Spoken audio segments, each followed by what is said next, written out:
Live to tell my story. So I always felt like everybody across the world has a story to tell. Everybody has a story to tell. So now I'm about to tell mine. You can call this Live to Tell my story. I'm always talking about other people's journeys and careers. So here I am, Keri D. Singleton, talking about my story. Live to tell my story. Levert, and we're going to be back with more from Mark, Paris, and Black Rose on the other side of this on Keri's Corner, your new home for throwbacks and new jazz. Just cool, man.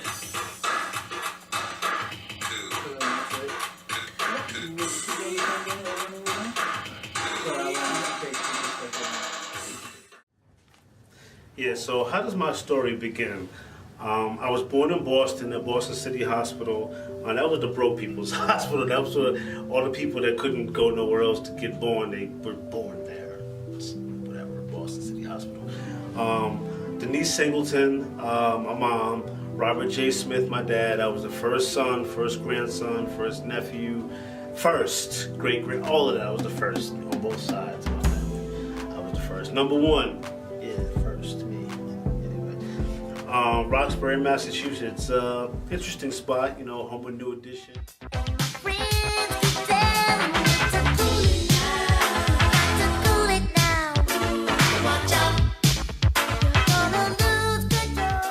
Edo G and the Bulldogs, Donna Summer.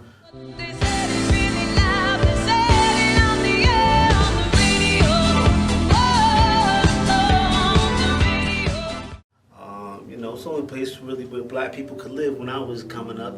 Roxbury, Dorchester, Mattapan. But Roxbury is the hub of the black community in Boston. It's the nucleus of Boston's black community, and that's where I was born and raised. I don't remember much of my very young childhood living at 705 Massachusetts Avenue. I remember pretty much just being maybe like 4 or 5 years old, and having my fourth birthday party. At the Afro, of course, it was the 70s, so I wasn't the only one. I don't know why, but in the 70s, kids always had to wear suits. Black parents always wanted their kids to look extra super sharp. I remember my fourth birthday party having to wear a suit. Like a suit, Mom? Really? Like a suit? The double-breasted suit. My parents got separated when I was about 6 or 7 years old. And my mother wanted to be as far away from Boston as possible. She just wanted to change. The weather, Boston was pretty rough back then. The substandard housing in Roxbury, it was a gritty place in the 70s. Roxbury was, like most northern cities. Boston's ghettos were no different, And we moved out to the suburbs, Alief, which was then a suburb of Houston. We lived in Alief for a couple of years. Beautiful, like I said, great schools. And the next thing I know, Mom and myself and her boyfriend at the time, we headed to Philadelphia.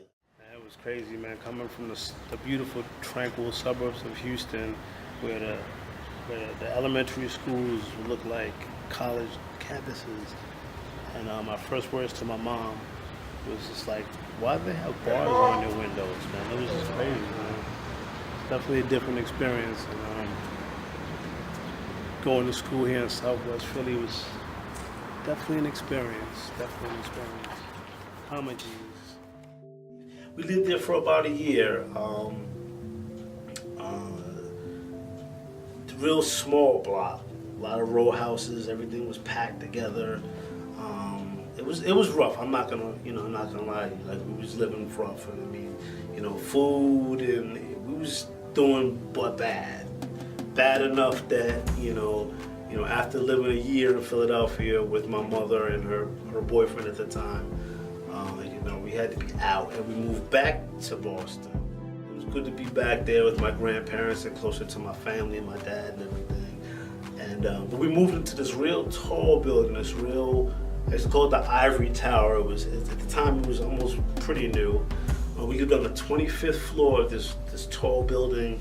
at 35 North Hampton Street in Boston. Here we are on the 25th floor of 35 North Hampton Street, where I used to live when I was a kid. I used to love this view. This used to be my television right here, the whole city of Boston. You can see the whole city from up here.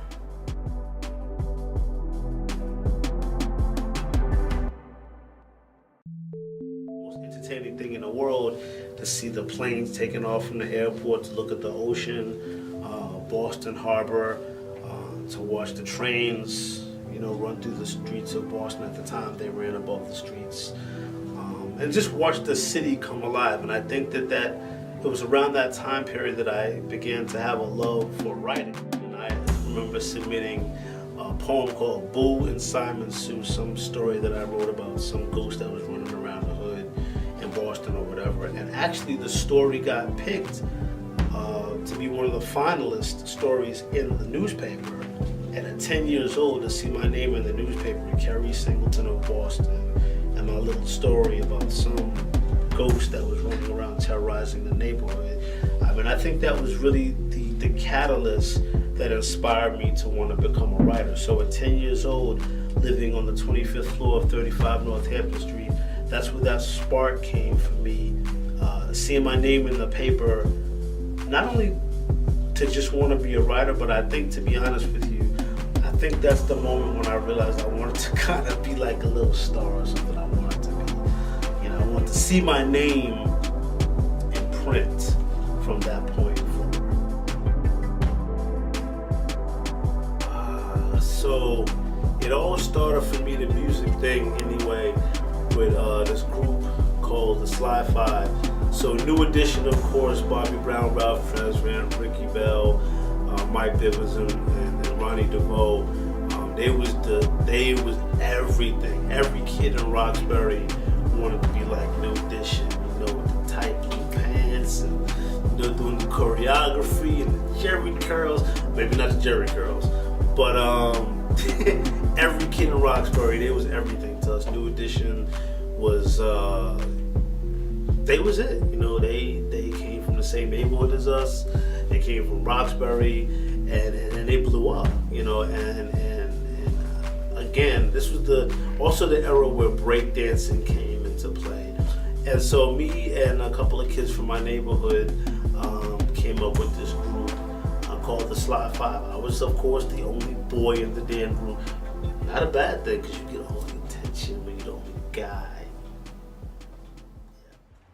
I was the muscle and the clown. Well, we all were clowns. Keri was the intelligent clown. You know, we always turned to him when we wanted to plot a plan against somebody or something. But all in all, my man Keri, that's my brother. That's my brother from another mother. I love him to death. I wouldn't trade him for the world. We've been friends all these years. Actually, me and his friendship is the longest friendship I think I've ever had. You know how people come and go? Oh, he didn't go nowhere, I didn't go nowhere. And that's the way it's gonna be until we hit the... Later on, you know, after the Sly Five parted ways, you know, I began dancing around Boston as an aspiring choreographer. Anthony Thomas, in 1989, when Rhythm Nation came out, you know, Janet Jackson's breakout Rhythm Nation album with all the intricate choreography that Anthony Thomas brought, you know, to the table, and he himself was a breaker from Los Angeles. Like, that was it. I wanted to be Anthony Thomas all day. 5, 4, 3, 2, 1.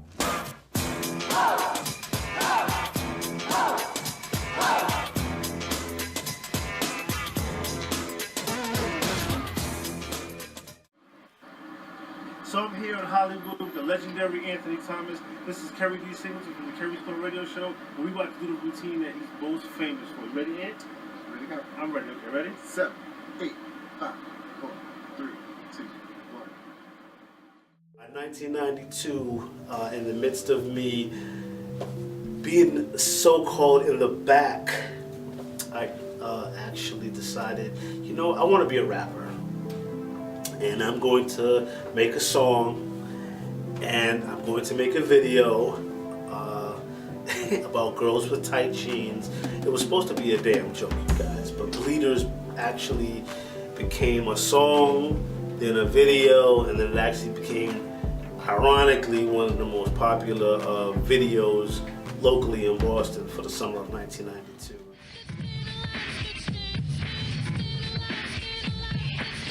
So damn tight. Cruising in a car with the booming sound. Uh-oh, I roll the windows down. Standing on a corner with the eyes. A pair of Bleeders staring at me. They first aired Bleeders on the local Boston hip-hop channel.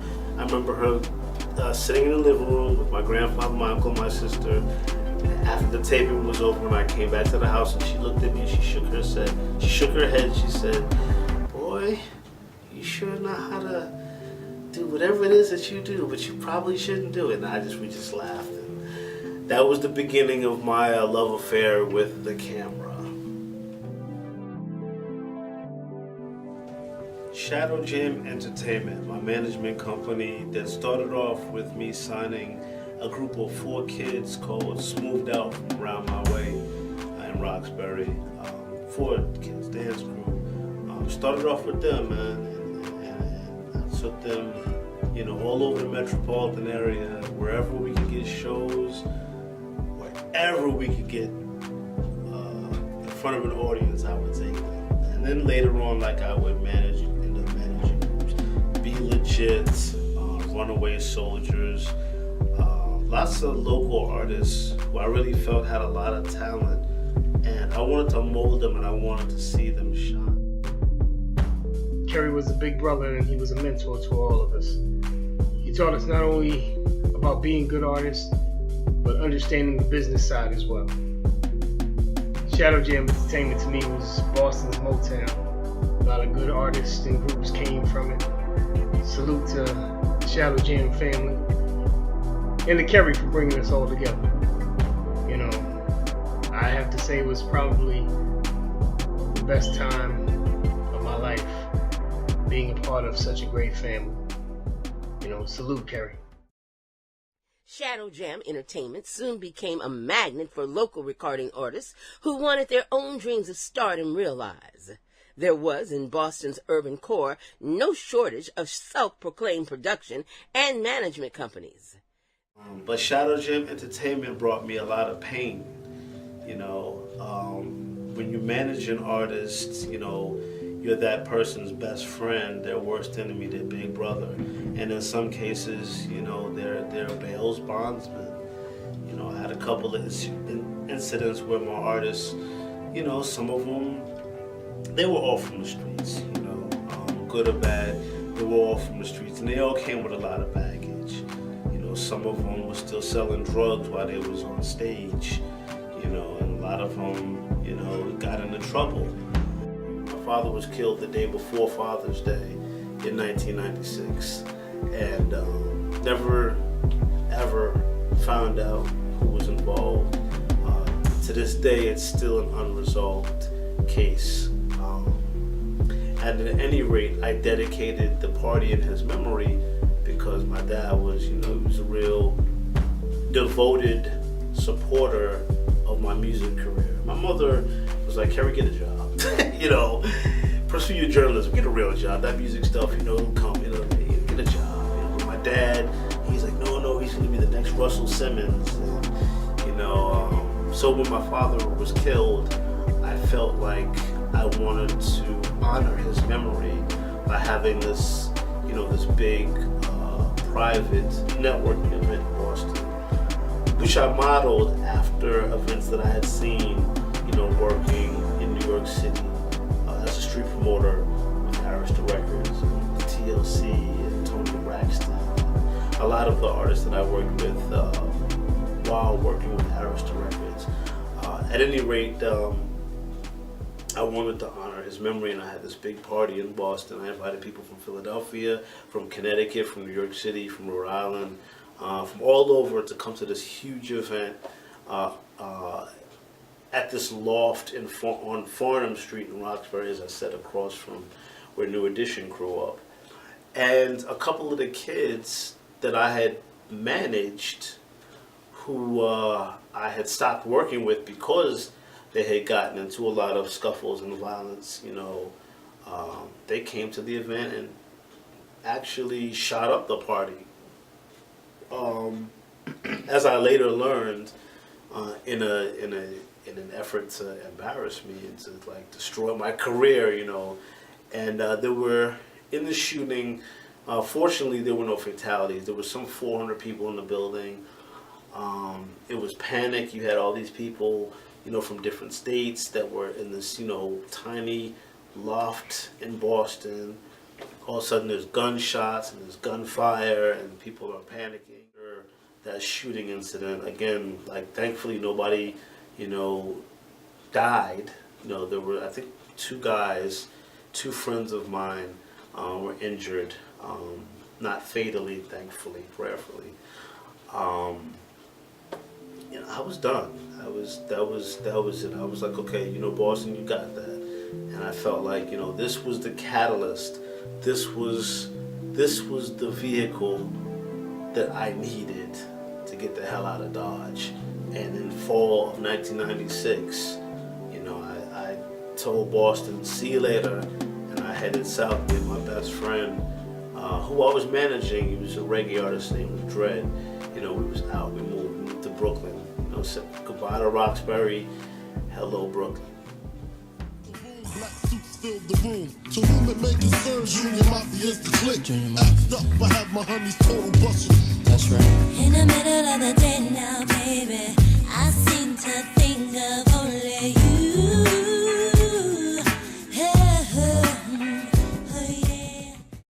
First time I met Keri up at the radio station in New York. But I'll tell you one thing is that when I went inside, he made me feel real comfortable.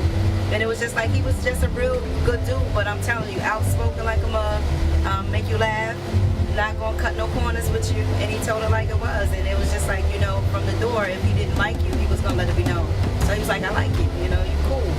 And you could tell that he's no nonsense, so you know what I mean? Great dude.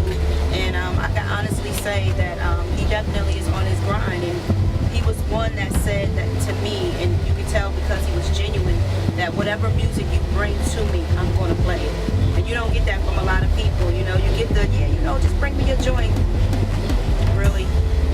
But I'm telling you, it's just like he was definitely a real dude on the grind about doing what it is for the community as well too. He's not just stuck on himself, but he reaches out to people and he loves music, not what everybody else is doing, the wave. You know what I mean? Everything on the radio sound like one big song. Not Keri. You want good music? Check him out.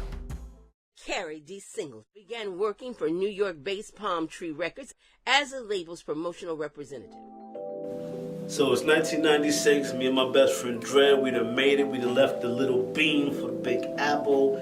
It's 1996, we lived in this trashy 3-story wooden house on Gates Avenue in Bushwick, Brooklyn.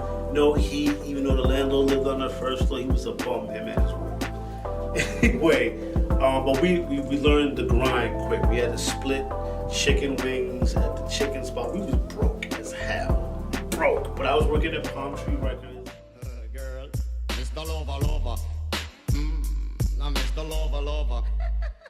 She call me Mr. Bombastic, tell me fantastic. Touch me on me back, she says I'm Mr. Romantic. Call me fantastic, touch me on me back, she says I'm Mr.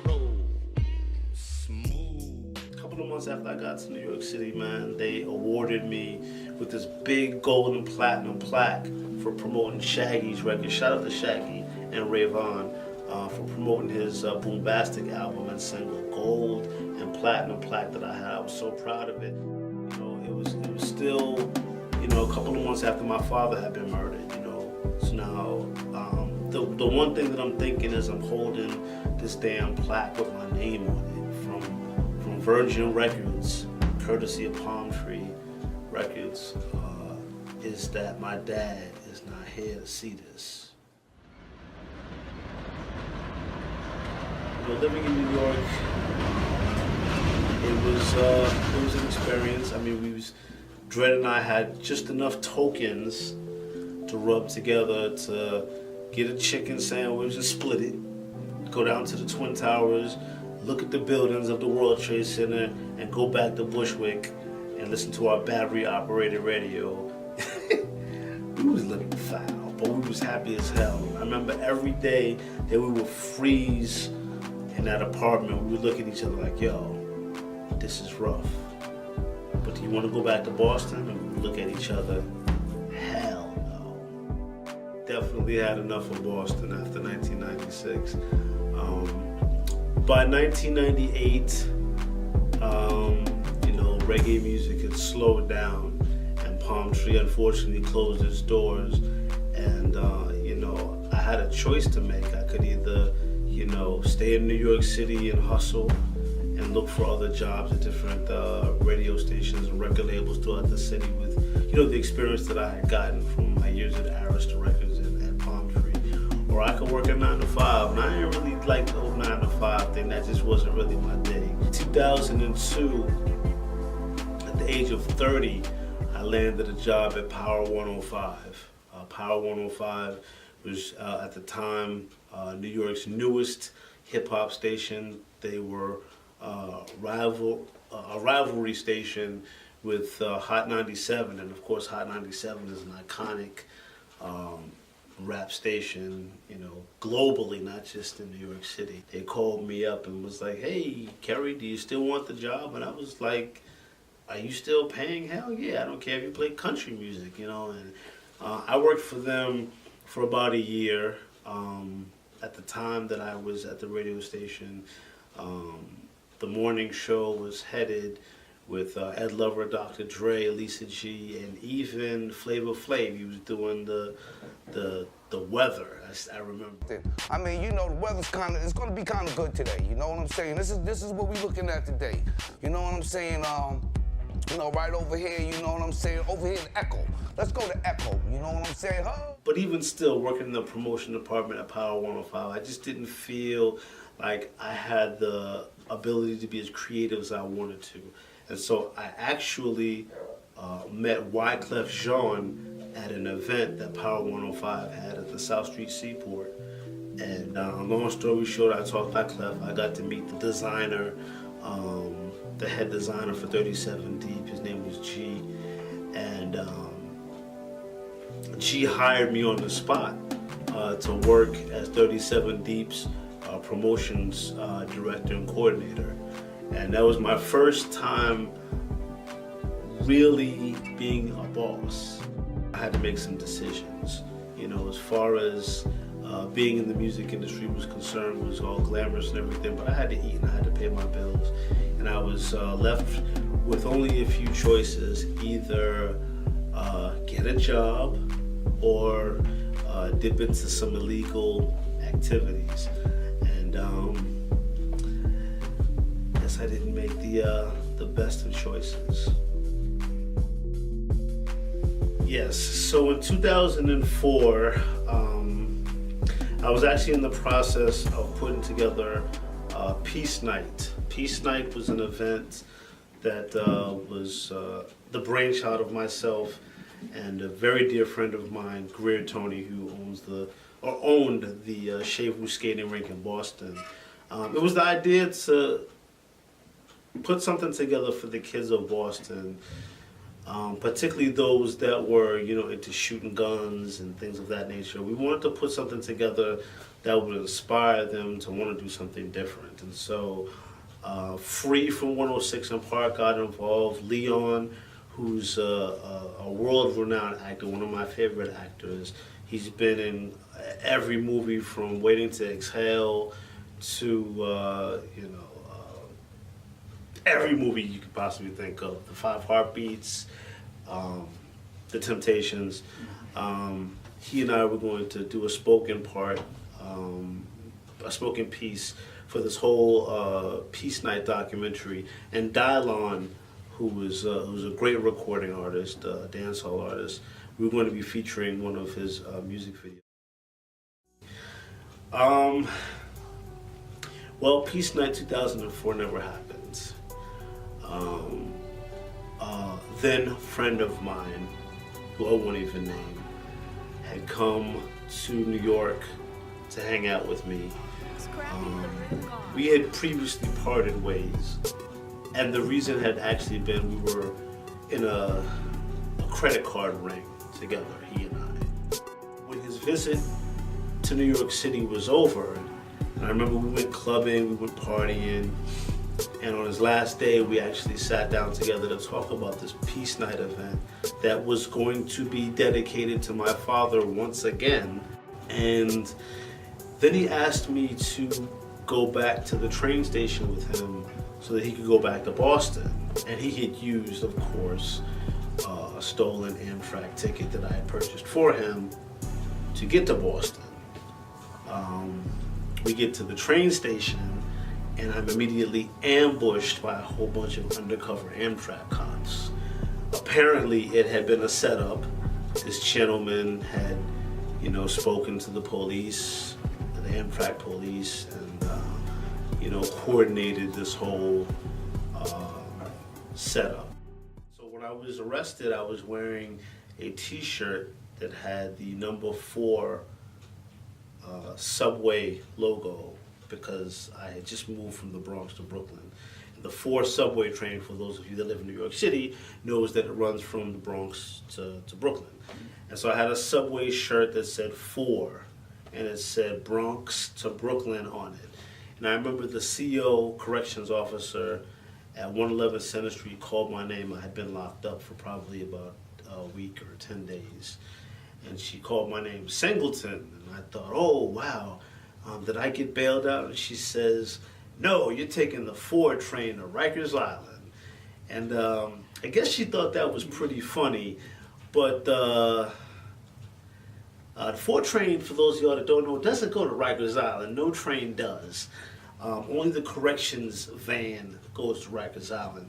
And to be going to Rikers Island, they say of all the bridges in New York City, Rikers Island is the longest bridge in the city because, it takes the longest to cross from one side to the other. Not in terms of time, as in minutes, but in terms of months. And I sat on Rikers Island for 10 long months, going back and forth to court over the setup that happened, which was the case that I was involved with, the credit card scam that I was involved with.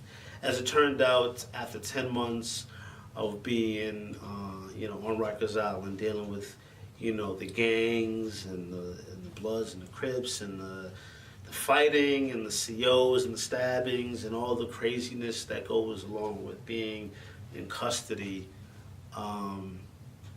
I took a deal. I pled to a couple of different charges, including identity theft and grand larceny, and I spent 2.5 years in a state prison. 2.5 very long years, which included a 10-month stay in the notorious Attica prison in western New York State.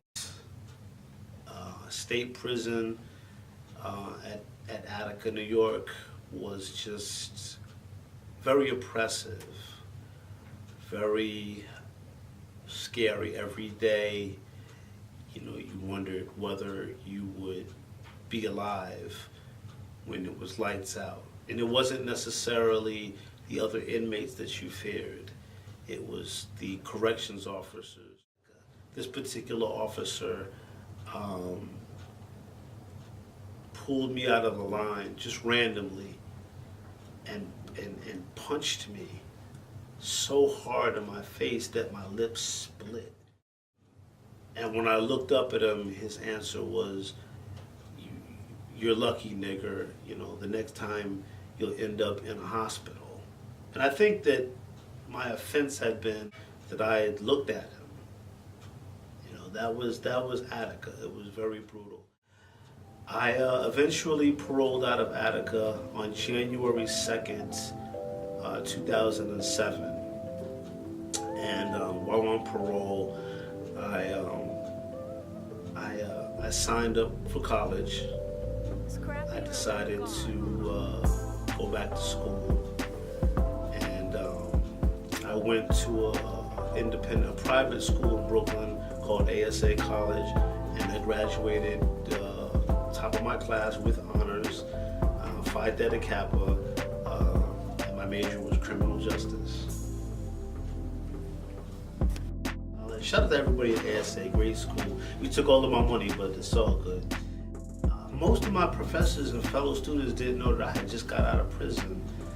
You know, I remember they used to ask me, damn, you aced that test really good, Singleton. I'm like, yeah, well, we're studying criminal justice. I didn't need to read the book. No, you know, but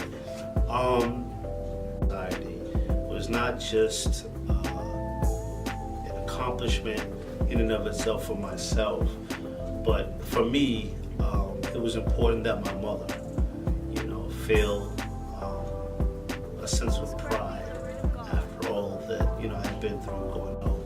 That's the story of my life. I think it's always been, you know, one extreme to the other.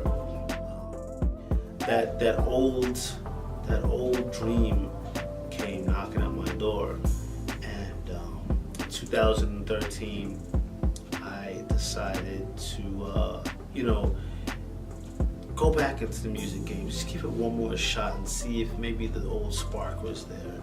So I ended up co-hosting a radio show called The Independent Forum. It was a show on an internet-based radio station in New York City that was based on independent artists, rappers, singers, whatever, interviewing them. I became a co-host on that show, and actually, because of the success that I brought to that particular show, I was given my own show in early 2013 on the same network called the Keri's Korner Radio Show. She's playing hard. She's playing hard today. She's playing.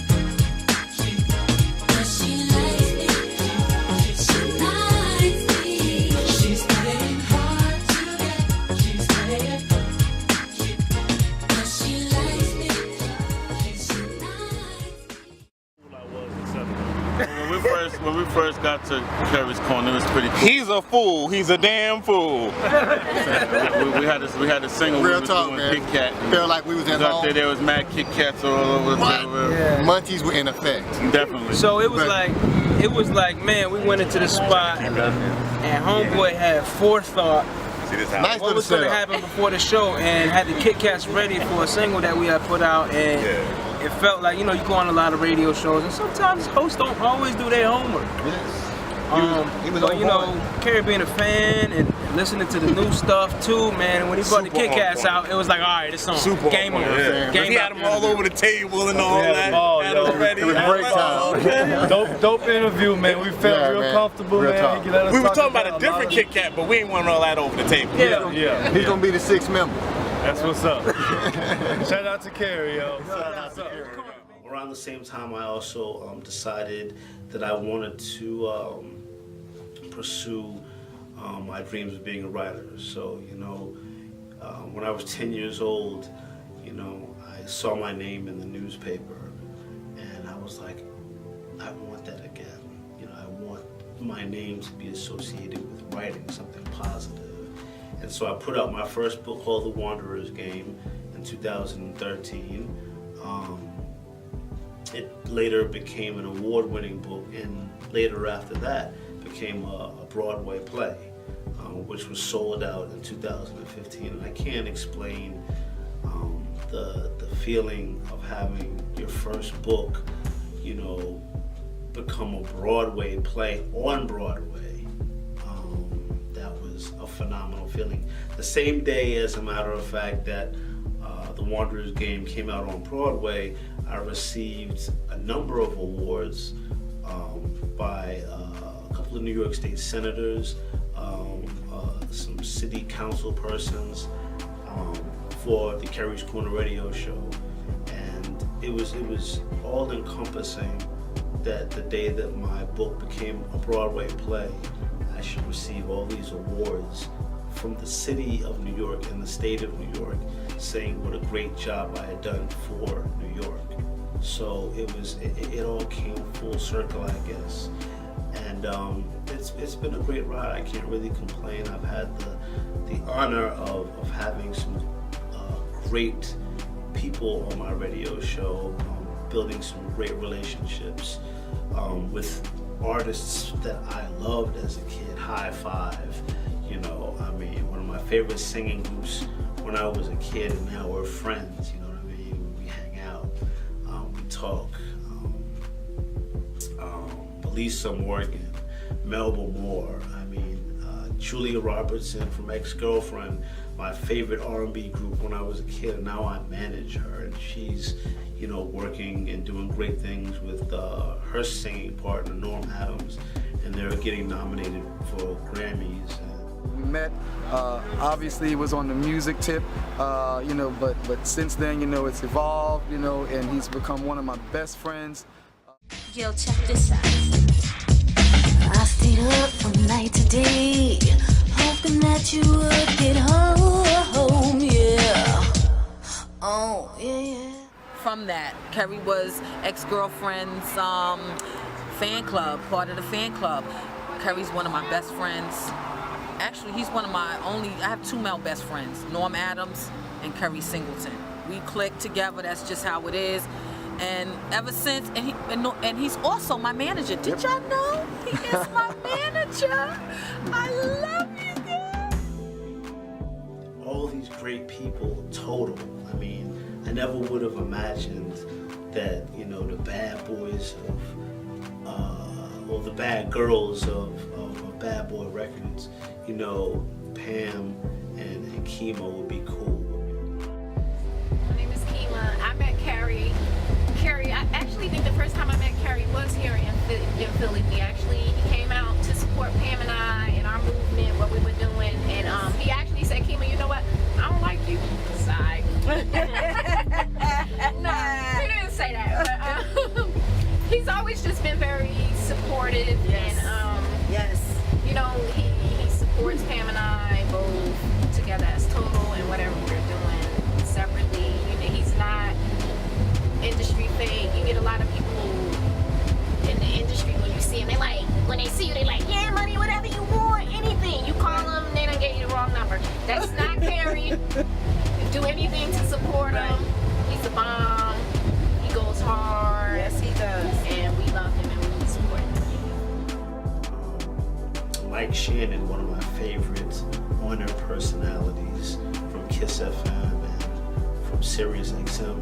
You know, now he's my Facebook buddy. We call each other, we hang out. So I think, you know, in all of my trials and tribulations, there have been triumphs. And I think that one of the many lessons that I've learned in my journey is that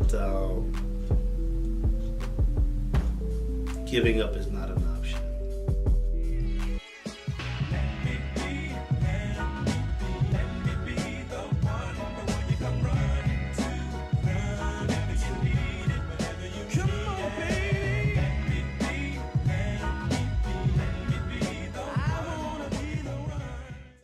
Hey, what's up? This is Buddy White from the R&B group Intro, and I'm here to talk about my good friend Keri D. Singleton, who is one of the hardest but smartest workers in the business.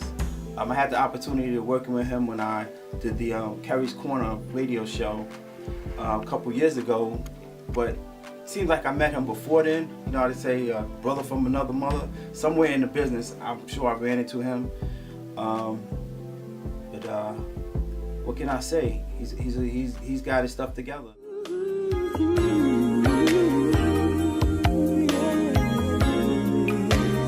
When I'm with you, I hear a song that makes me laugh and smile and sing to you. Hey, what's up, y'all? This is your boy Keri D. Singleton with Intrigue Magazine, and I'm here with none other than the legendary crooner himself, Mr. Tony Terry. What's going on, brother? You got it, bro. How you I'm feeling? saying, it's good to see you. Thank you, man. Until the dawn, and we can all through the night to the early morn. The morning I will take you around the hood on a gangster lean.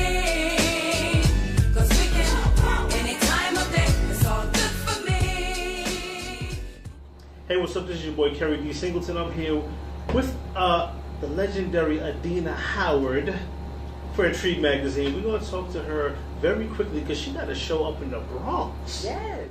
You never know where your road is going to lead. You never know what tomorrow is going to bring. You never know what the Creator has in store for you. You know, you don't know what His plan for you is. You don't know where your road is going to lead, and so it is important, it's incumbent upon you as a person to be faithful, to be loyal to yourself, to be loyal to your dreams, and never let anybody or anyone, including yourself, hinder you from moving forward. I think that my story, if it hasn't to date said anything else, it says that anybody can be anything they want to be. And if you just stick with it, you'll have a story to tell that's, you know, that has a silver lining, that has a bright side. So I felt the need to tell my story, not because I'm famous, not because I'm a celebrity, not because I'm living large, but because I know what it's like to be on various sides of the fence. And I've often asked myself, why did I have to go to jail? Why did my father have to get killed?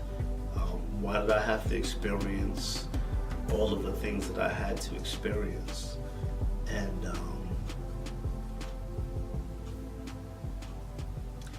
I guess this is why. I had to have a story to tell so that you could hear it. It's that simple. John. That's it. That's all. Come on. Any lyrics for this? Playing hard to get off my damn heart. Oh, with that song. I liked it.